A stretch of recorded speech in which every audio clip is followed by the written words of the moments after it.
8, c'est le nombre de matchs restants en Ligue 1 au moment où je commence à écrire la vidéo, mais c'est surtout le nombre d'adversaires que l'OM devra battre pour finir correctement cette année de compétition. En concurrence avec le Lens de Franck Hez, l'équipe va devoir utiliser les matchs restants pour sécuriser la qualification directe en LDC, une seconde place qui lui permettra de sauver son bilan assez décevant. La saison s'annonçait difficile, le nouvel entraîneur devait implanter son plan de jeu, ses idées directrices dans une équipe beaucoup trop adepte de la possession passive. Le club sortait d'une humiliation en Europe, avait réussi à finir dauphin dans les dernières secondes de la saison, ce qui a forcé une réflexion autour du futur de l'Argentin. Finalement, Sampaoli partira et Longoria le remplacera par un Croate libre en provenance d'Italie. Ce choix a eu un impact sur le mercato, l'équipe était déjà limitée lorsque Sampaoli a établi son jeu de position, et c'était encore pire lorsque le nouveau coach a voulu prendre en main l'effectif. Avec Igor Tudor, le jeu est moins neutre, le pressing est plus important, les prises individuelles sont la base du jeu défensif, et le bloc doit jouer plus haut, que ce soit à la récupération ou à la construction. Chaque poste a son importance, chaque poste a son rôle complexe, notamment les centraux qui doivent gérer la profondeur laissée par leur bloc haut, le marquage individuel qui par moments crée pas mal de flottements dans la défense, le manque de solutions à la relance. Et sous le crotte, les postes les plus importants sont sur les côtés, avec les deux pistons. C'est à ces postes que le gros recrutement de l'OM a été particulièrement intéressant. Le niveau des joueurs capables de jouer à ces postes a fait un sacré bond, puisqu'on passe du duo Rongier, Luan Pérez, à Nuno Tavares, Issa Kaboré et Jonathan Klaus. Ce sont eux les profils les plus importants. Outre l'aspect défensif, leur rôle est crucial à la construction, puisqu'ils sont capables d'offrir des solutions aux porteurs. Ce sont eux qui doivent gagner des mètres balle au pied, créer pas mal de dangers, quitte à parfois sortir de leur simple rôle de piston. L'équipe est donc plus complète sous Tudor, chaque poste a au moins un spécialiste, mais pour autant l'effectif a moins de talent, surtout depuis le mercato d'hiver. Celui qui représente parfaitement le manque de talent individuel dans l'effectif, c'est bien le capitaine Dimitri Payet. À 36 ans, il est sur la pente descendante, et si techniquement il reste au-dessus de la quasi-totalité de ses coéquipiers, physiquement il est incapable de tenir 90 minutes. Que ce soit durant la prépa ou sur tous les matchs qu'il a joué, on sent qu'il n'est pas fait pour le jeu de son coach. Pour jouer haut, l'équipe doit presser constamment,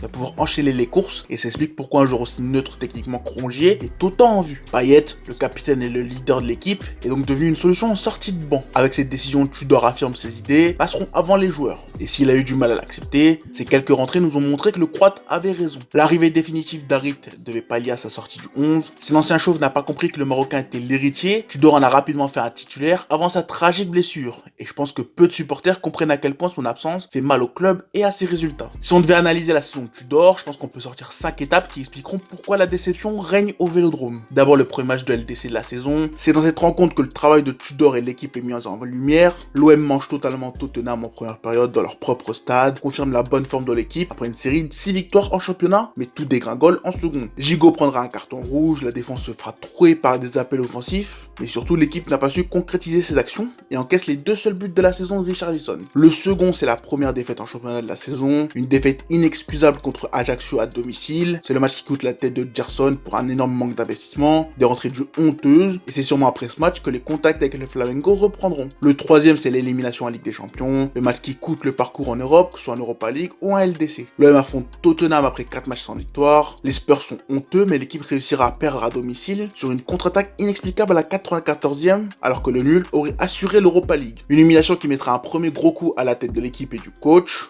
Conférence de presse, tu leur parleras d'un problème de communication, et c'est toujours aujourd'hui quelque chose qui reste en travers de la gauche des supporters, mais ce n'est pas le pire. Parmi les erreurs du coach, on pourrait parler de la défaite contre Nice, alors que l'équipe est dans une excellente dynamique. Tudor va tenter maladroitement d'introduire son nouveau buteur dans le 11 dans l'une des affiches de la saison de l'OM. Au final, Vitinha sortira à la 45e, l'équipe perdra 3-1 à cause de grosses erreurs défensives. Le coach aura du mal à digérer son erreur et aura énormément de mal à inclure Vitinha et Unai dans la rotation par la suite. Une défaite qui au passage coûtera aussi la place de Payet, qui n'aura quasiment plus de temps de jeu en championnat après ça. Pour l'instant, le bilan est correct, l'équipe a du mal à domicile, mais si je m'arrête là, tu peux penser qu'une première saison, c'est excusable. Mais c'est la suite qui va pour moi beaucoup peser dans la tête de chaque personne liée au club. Sans Europe, l'OM réussit tout de même en championnat, certains parlent même d'une course au titre en vue de la saison 2023 catastrophique du PSG, et l'exploit de l'OM en coupe va créer pas mal d'espoir. Le club est deuxième du championnat, vient d'éliminer le PSG, le favori pour sauver la Coupe de France, va jouer Annecy, un club de Ligue 2 au prochain tour. Que pourrait-il arriver? Eh bien, en l'espace d'une semaine, l'OM perd 3-0 à domicile contre le PSG, se fait détruire par Mbappé, puis s'humilie tout seul en perdant contre Annecy à domicile, anéantissant donc toute chance d'accomplir quelque chose cette saison en termes de résultats. C'est une énorme faute professionnelle, une humiliation bien pire que contre Tottenham, et un nouveau coup de massue sur un groupe qui nous a pourtant montré de sacrées belles choses au cours de la saison. Tudor aurait pu faire une masterclass, l'OM passe à 2 doigts d'une saison historique, À cause de petites erreurs, l'équipe ne fait ni la course en Europe, ni la course en coupe,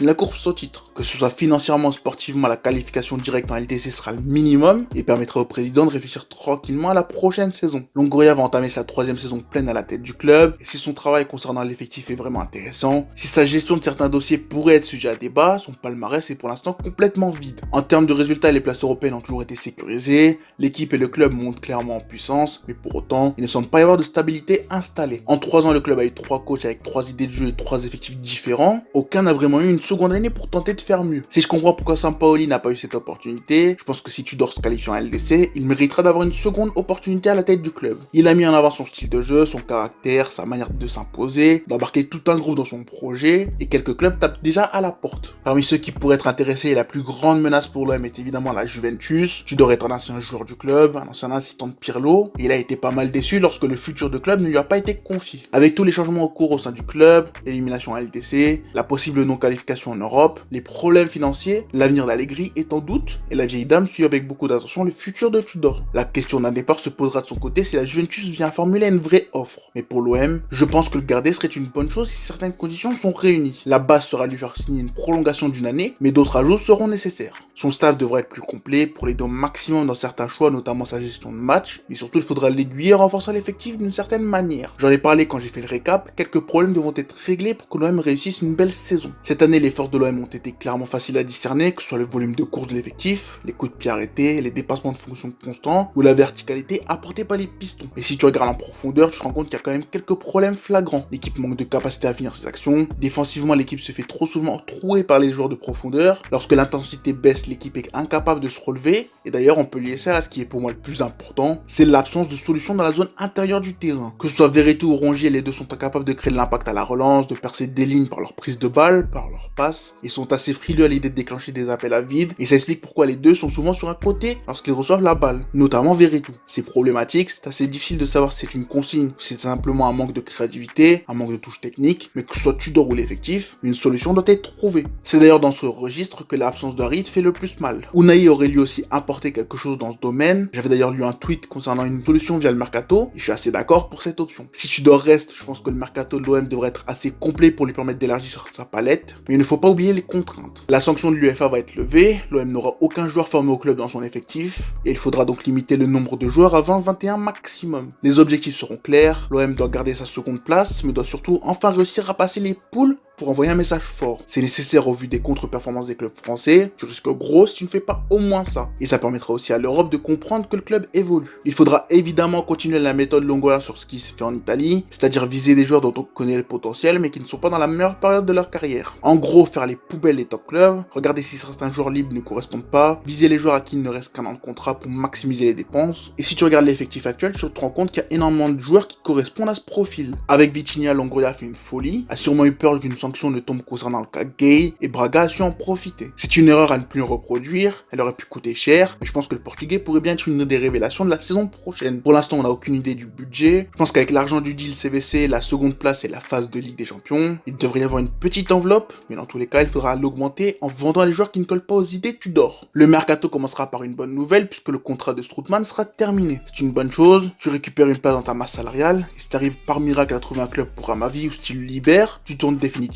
la page Rudy Garcia en sein de l'effectif. Certains mouvements sont déjà mis en place, tu perds Blanco, Bailly, Tavares et Caboret puisque leurs prêts arrivent sur leur fin, tu vas récupérer 10 millions sur l'option d'achat du Torino sur Radonjic, 7 millions voire plus sur l'option de Milik, et 9 millions sur celle de Luis Suarez si Almeria se sauve, ce qui pour moi devrait arriver. Il ne te restera donc que les 8 millions sur celle de Luis Enrique, que tu devrais avoir d'ici le mercato hivernal. Côté joueur prêté, je récupère Isaac Touré que je réintègre, c'est un dossier compliqué, son profil est atypique, mais je pense qu'avec l'appui de Kolasinac, l'expérience de Gigot et Mbamba pour l'accompagner, il pourrait vraiment grandir en ayant pas mal de temps de jeu. Il est une solution déjà prête au départ inévitable de Balerdi, et dans tous les cas, s'il ne donne pas satisfaction durant la préparation, tu pourras facilement lui trouver tout type de porte de sortie. Ben Seguir sera prolongé et renvoyé en prêt avec cette fois-ci Bilal Nadir, De La Fuente le sera aussi, et si Lirola aura une chance de prouver qu'il peut être le troisième piston de l'effectif, s'il ne réussit pas à convaincre, il sera lui aussi renvoyé en prêt. Pour le dernier joueur prêté, Pav Gay, un départ est plus que nécessaire. Son arrivée nous a coûté un procès, il est un milieu intéressant mais malheureusement trop lent pour l'OM, et je parle pas de sa vitesse de course,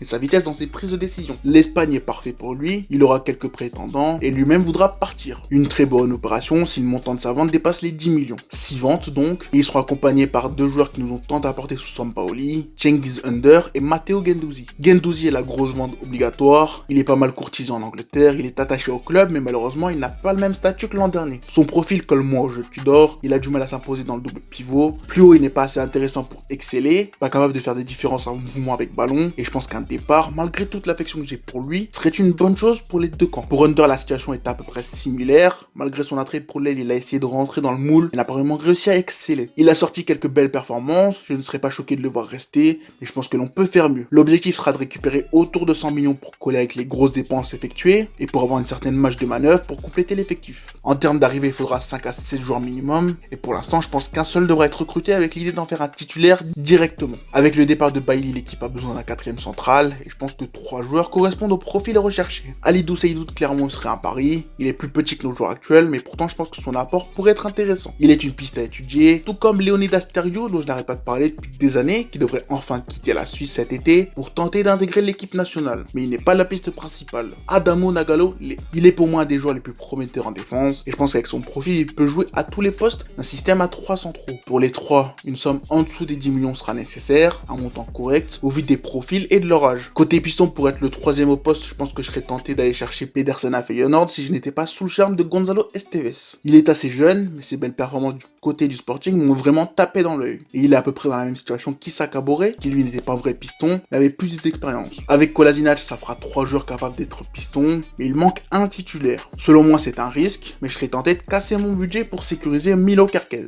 Il est un joueur parfait pour remplir ce rôle, il sait choisir ses clubs à la perfection, et je pense qu'entre Benfica et l'OM, c'est sous Tudor que l'on croit grandira le plus. Il est la piste idéale, mais je pense qu'il sera assez difficile de le sécuriser, quand bien même l'OM s'assure de jouer la Ligue des Champions. Anthony Robinson serait plus facile à convaincre, j'ai quelques doutes sur sa capacité à s'adapter, à être vraiment performant, mais il est une piste intéressante. 2 joueurs au-dessus des 10 millions, mais si le budget n'est plus là, un prêt de Romain Perrault devrait couvrir le poste. J'ai été un peu déçu de voir qu'il ne jouait pas trop à Southampton, son doublé en coupe ne lui a pas permis de s'attirer les faveurs de son coach, et si le club descend, il serait une belle opportunité à bas prix. Un prêt avec option d'achat serait sûrement faisable, et je pense que cette piste mérite d'être évoquée. Côté milieu, je pense que c'est là que la grosse dépense aura lieu. Avec le départ d'Under et de Guendouzi, l'arrivée d'une opportunité de marché au milieu comme Adli sera nécessaire, mais forcément tu auras besoin d'aide. Le retour d'Harit est un gros point d'interrogation. Rares sont les joueurs à revenir indemnes d'une telle blessure. Payet ne devrait plus être titularisé d'ici sa retraite. Malinowski va retrouver son côté droit. Sanchez devra pouvoir aider s'il reste, mais il faudra du renfort. Idéalement, tu fais tout pour attirer le petit prince turc Arda Güler qui devrait avoir une clause libératoire à 5 millions. Lui, il veut du temps de jeu, et je pense qu'au vu de son niveau, de sa facilité technique, il pourrait être une vraie solution au problème de jeu intérieur de l'OM. Tactiquement et physiquement, il aura besoin d'accompagnement, de temps, et je trouve ça dommage de me dire que pas mal de trous de balles supportant le club risquent de lui tomber dessus pour ça, s'il signe. Je pense que Longoria doit étudier la piste comme il avait fait avec Molero en hiver, tout faire pour le sécuriser. D'autres pistes seront à garder en tête, comme Mike Trésor que Genk veut garder pour pouvoir vendre plus cher l'an prochain, ou Zeki Amdouni, dont l'opération financière sera plus compliquée à gérer, mais pas infaisable. D'autres recrues pourraient être nécessaires. Si Ngapando Ntenbu n'est pas considéré comme second gardien, il faudra analyser le marché pour en trouver un. Si Sanchez part ou se retrouve forcé à rester en tant que milieu offensif, il faudra tenter un pari comme Sekoumara ou Caio Jorge pour doubler le poste de Vitinha. Et évidemment, il faudra garder un œil sur le marché des milieux de terrain si une occasion se présente. Bref, voilà ma vision si Tudor est prolongé, si l'OM n'est pas interdit de recrutement,